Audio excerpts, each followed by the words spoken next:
What goes into making a good horror game? Specifically indie horror. This is a question that popped into my head a little while ago, and it made me realize just how much can really go into the horror genre, for video games especially, including what makes the horror effective and what makes it bad. Today, we're going to take a look at some horror games in order to see the unique things they do, and what specific mechanics go into the creation of a horror game, and how each game handles it. Atmosphere. This is pretty much the foundation of what makes every single horror game scary. If you've got no atmosphere, your game isn't going to be scary. I mean, for some people it might still be, but pretty much every other mechanic I'm going to speak about plays at least a small role in creating the atmosphere, if not a major one. If you want to make a horror game, you need this shit down. Jump scares, probably the thing you think of first when horror is mentioned. Jump scares are often seen as being a cheap way for a game to scare the player, but this doesn't mean that they aren't in some ways still effective.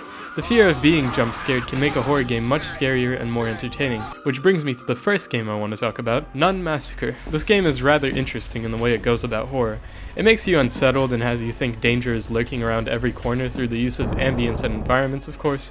But what I really want to highlight is the way in which encounters with the nun are done. Take something like Outlast, Amnesia. You see the enemy and it's just like, ah damn, there he is, I best get away now. But in the back of your mind you can just go, oh alright, this is just a video game. It's not gonna cause any physical harm to me. Meanwhile in Nun Massacre, when the nun sees you, it's like you've awakened a fucking ancient deity whose sole purpose is to cause you harm. With how insanely fucking loud the audio goes, it's like you feel the game is causing physical damage to you in the real world. Which makes it all the more scary as a player, because now not only are you going to be scared as hell when you actually encounter the enemy, but you're also going to be 100 times more alert for when the nun actually shows up, because you don't want your ears blown out again. Compare this again with something like Amnesia or Outlast, where you'll still be a bit cautious, but definitely nowhere near on the same level. Now, is this type of horror cheap as hell? Yes, but it is also effective. There is no other game I know of that has put me on such high alert before. The tension was entirely palpable with this one. But as LeBron once said, ain't no game like a gameplay game, marking the fact that you can have all the tension and atmosphere you want, but if the gameplay isn't there, it's probably just gonna be boring. So, does Nun Massacre have gameplay? Yeah, it's decent. It's not the absolute best, but it's interesting enough.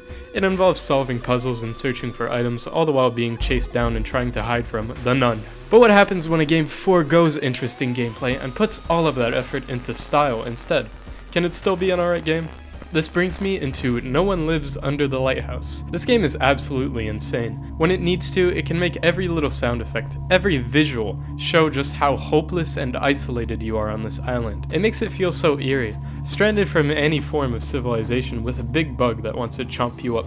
This should make for an impressive game, but unfortunately it just flops so hard gameplay-wise that I can't really recommend it. There's very little actual gameplay here, almost everything is entirely scripted, and there's no creativity in what you can do. Now, granted this game does have a level select once you beat it, so you can go for other endings, skipping most of the boring stuff, but even on the first playthrough, some of this is a complete slog, like making you clean every stain on the lighthouse, one by one, making you place every board, put the nails on each of them, and then hammer each board one by one, or even just having every objective be put incredibly far from each other, and having you run back and forth multiple times to complete it. There's also stamina for some reason, even though I'm pretty sure it's infinite whenever you get in a chase, so that just slows down the game even further for no reason. These incredibly menial tasks absolutely kill the pace of what could be a great game. Even the chases are scripted. You always get chased at the exact same area, same time, and if you die it's fine, because you will literally restart at the very same chase scene.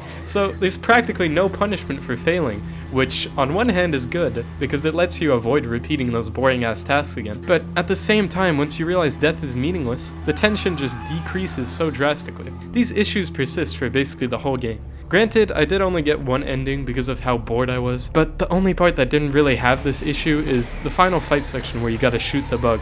But even then it's still pretty basic and not all that engaging. It's such a shame because I really actually love the areas presented in this game. They're so Lovecraftian and genuinely have this sense of terror behind them. But it's just like, man, I'm fucking bored out of my mind playing this shit.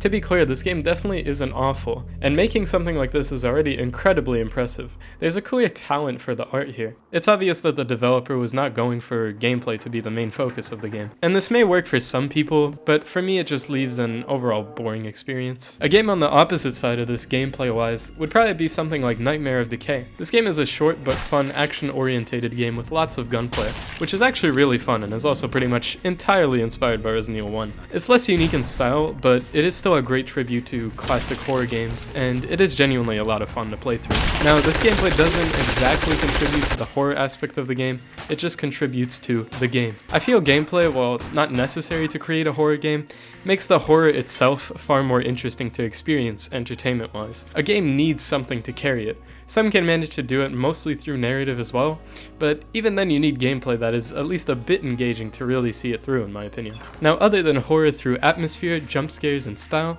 something else that games implement a good amount is body horror. This is where I talk about fear and hunger. Specifically, I want to highlight body horror involving the player character. Now, this is an RPG Maker game, so combat is turn-based. The cool thing about this though is that it's pretty unique in this game. You can target any body part of the enemy, you can shoot, slash, or even just punch that shit off. Then, whatever attacks the enemy normally does with that specific body part, they don't do anymore. The catch is that these rules also apply to you, so certain attacks from enemies will target certain body parts on you. Losing one arm is manageable, you lose access to some two-handed weapons, but it isn't too bad. Losing one leg is always aids though, especially in the first game since you won't be able to use the dash skill, which makes movement about 3 times as slow. Losing both legs or both arms, you should probably just give up, because either you'll be crawling at a snail's pace, or won't be able to use any weapons at all. Though you can still use magic with your 2 stumps, so technically it's possible, but it's like, Now, enemies won't always cut off your limbs with their attacks. A lot of the time, they'll instead cause them to become infected, which you can only heal with green herbs, which are somewhat common, but you can run out if you keep getting infected limbs. Even if you know the optimal way to fight enemies and what body parts to target, you're still probably gonna eventually get unlucky and miss, or not do enough damage, or whatever other bullshit this game decides to throw at you. So let's say you get unlucky. What can you do to get your limbs back? Nothing. Yeah, you really can't do shit outside of one specific NPC pretty late into the game that requires you to be under pretty specific conditions to allow you to regrow limbs, and doing so will also lock you out of one of the endings. You can also have sex, but that comes at the cost of you becoming a complete abomination. But if you don't care about that, then go for it. So yeah, the limb loss system in this game is incredibly punishing. There are ways around it, like finding specific equipment that prevents limb loss, so it is manageable if you know what you're doing, and it is actually a very cool mechanic. I like the idea of having non-scripted limb losses that actually affect gameplay and mechanics, but whether or not making it so permanent and punishing is a good idea is a bit debatable. It does definitely fit with the whole unfair luck-based system the game is going for though, which also works very well to add this atmosphere of extreme danger and dread. Like every fight has the chance to have permanent consequences. It's a very cool idea that is executed decently well. In Fear and Hunger 2, the same sort of system follows, only in this game it has been made far, far less punishing. Since there are quite a few ritual circles around the map, and drawing a Sylvian sigil in one of them completely restores all of your party members' limbs and HP. With the only downside being that now you can't use the ritual circle for another drawing to gain other specific skills or access certain areas. This is probably a positive change overall. It definitely does reduce the fear you have towards enemy encounters, since it's nowhere near as big of a threat, but at the same time it reduces how annoying the game is by at least 30%, and still does add to this relatively bleak atmosphere. Body horror can mean more than just losing limbs though. It can also just refer to grotesque monsters. These are pretty present in Fear and Hunger, of course. The designs themselves do look pretty cool, and are scary, but I don't think it really elicits the same response as limb loss, because it's done far more often in video games, and also because it doesn't directly impact the player character. Designs for this type of body horror really have to be done super damn well to stand out. That's not to say games with simpler body horror designs are bad, but they just aren't as exceptional.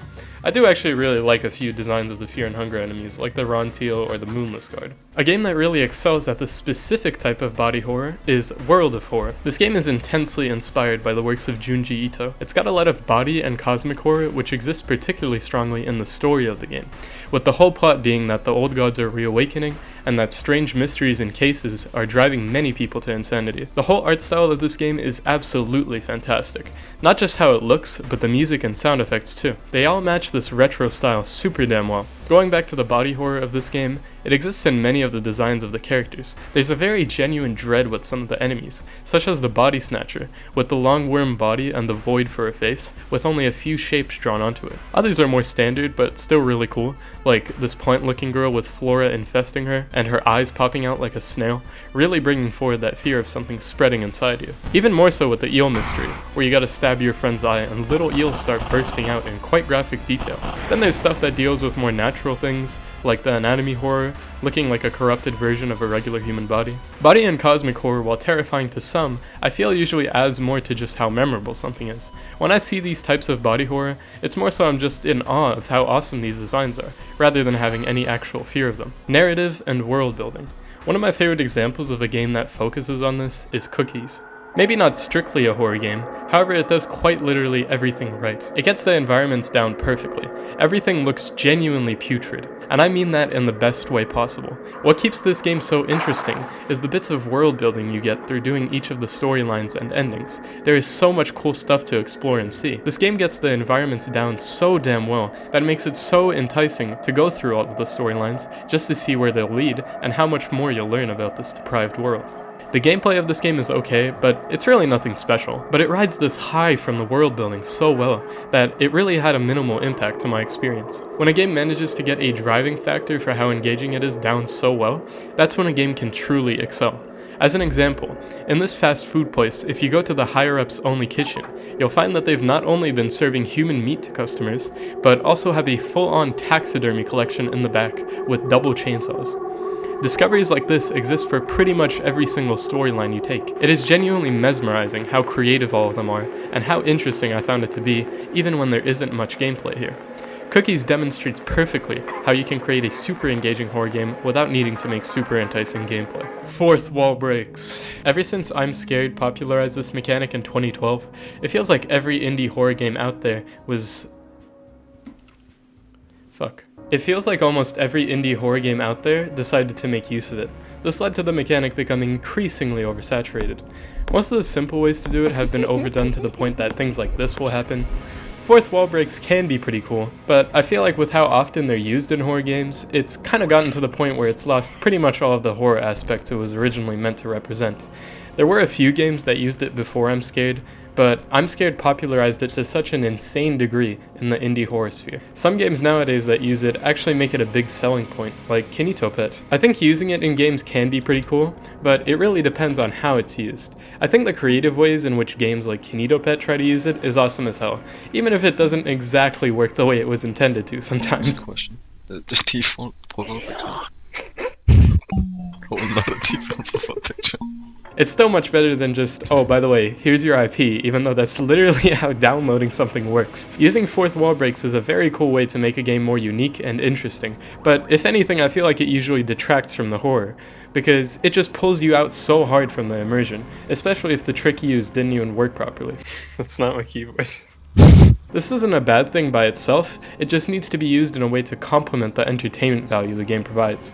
Making frequent use of fourth wall breaking, at least in most cases, is going to make your game less immersive, and by extension, less scary. If the type of atmosphere you want to create is more involved with presenting you a clear work of fiction as an experience, and making it feel like you yourself are the character involved in it all, rather than putting you in the shoes of a player character, then fourth wall breaking can work very well, and in some ways make a story even more immersive, like the game is really being targeted towards you in the real world. That was a pretty dogshit explanation, but I hope it was understandable to some degree. Soundtrack. I feel this is somewhat overlooked in horror games. You technically don't need to have a very good soundtrack, you can just have ambience that is otherwise silent and be able to make it scary, but I feel like when a horror game has a good OST, it makes it all the better in being able to portray the atmosphere that it needs to.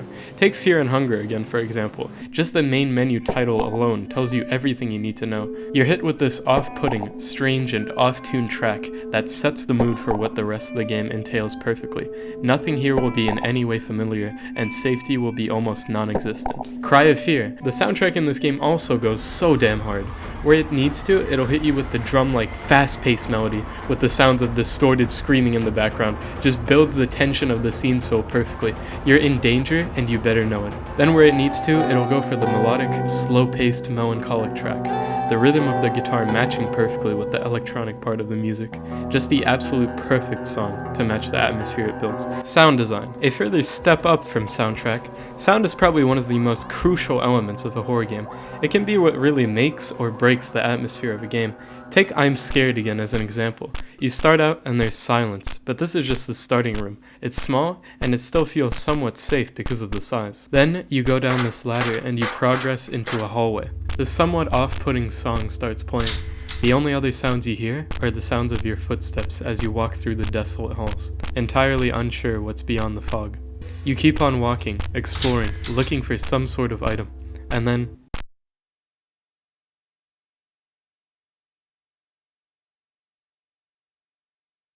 silence.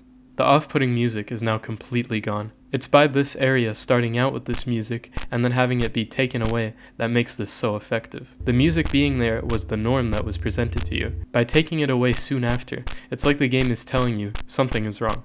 Something's not what it's meant to be. This is so much more impactful than if this area just started with silence. To answer the question presented at the very start, above all else, atmosphere is what makes a good horror game. You gotta be able to create an atmosphere that unsettles the player in some way, unless you're going for action horror, like Nightmare of Decay, in which case your game is probably just gonna be more horror themed, since the bigger focus is on the action. Speaking of which, gameplay. This is the outer base that really makes your game flow. You can also do it through narrative, but you need something to keep the player engaged with your horror. If your gameplay is just walking in a straight line, and the narrative is overly cryptic or just not interesting, then there's nothing to keep that fish hooked on the line, and it's just gonna swim away. Everything else I mentioned, like fourth wall breaks, sound design, jump scares, they should all be targeted to either bring up the entertainment value of the game, or to bring up the fear value of the game. Also, I'm not a game designer, and this whole video has just actually been me talking complete shit. You probably shouldn't use any of this advice. I'm simply demonstrating.